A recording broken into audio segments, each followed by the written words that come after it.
আসসালামু আলাইকুম রহমতুল্লাহ বরকাত। ফেরেশতারা সওয়াব লিখতে লিখতে ক্লান্ত হয়ে যাবে, এমন একটি আমল আজকে আপনাদেরকে বলে শোনাবো, যে আমলটা যদি কেউ করে, প্রত্যেক দিন করে, তাহলে তার জন্য জান্নাত সুনিশ্চিত হয়ে যাবে ইনশাল্লাহ। ৮০ বৎসরের গুনাহখাতা মাফ হয়ে যাবে। ৮০,০০০ ফেরেশতারা তার জন্য সওয়াব লিখতে লিখতে ক্লান্ত হয়ে যাবে ইনশাল্লাহ।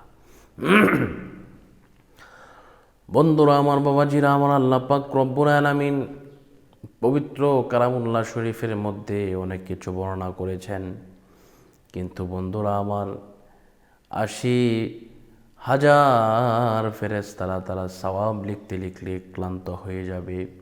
এই আমলটি হচ্ছে এই: আপনি যদি তওবা করেন, আল্লাহ পাক রব্বুল আলামিন সেই তওবাকে এমন পছন্দ করেন, আপনার সারা জীবনের যত গুনাহ করেছেন যদি তওবা করেন, সমস্ত গুনাহকে আল্লাহ পাক রব্বুল আলামিন মাফ করে দিবেন। সুবহানাল্লাহ।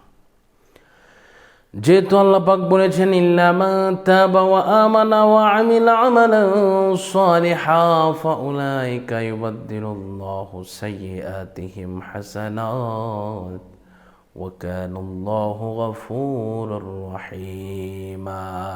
সুবহানাল্লাহ, সুবহানাল্লাহ। এজন্য আপনি তওবা করবেন। তওবাটা কি? আল্লাহ রাসূল সাল্লাল্লাহু আলাইহি ওয়াসাল্লামের কোনো গুনাহ ছিল না, উনি নিষ্পাপ ছিলেন, এরপরে উনি তওবা করেছেন।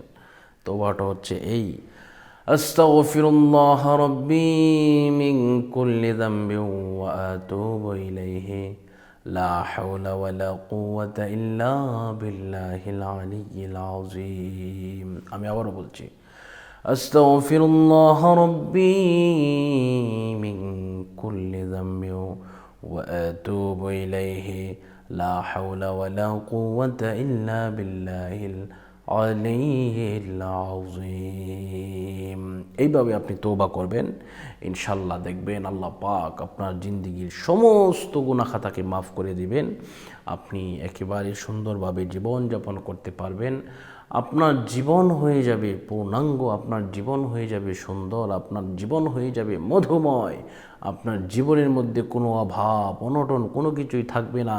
আপনার যদি শত্রু হয়, কেউ যদি আপনাকে আক্রমণ করতে চায়, আপনাকে যদি ঘায়েল করতে চায়, আপনার ক্ষতি করতে চায়, করতে পারবে না। কেননা আপনি থাকবেন আল্লাহ পাক রব্বুল আলামিনের রহমতের মধ্যে, সুদৃষ্টির মধ্যে থাকবেন ইনশাআল্লাহ।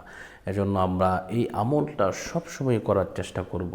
আল্লাহ সুবহানাহু ওয়া তাআলা আমাদের সকলকে কবুল করুন, মঞ্জুর করুন। আজকের মতো এই পর্যন্তই। সকলের কাছে বিদায় নিচ্ছি। আসসালামু আলাইকুম ওয়া রাহমাতুল্লাহি ওয়া বারাকাতুহু।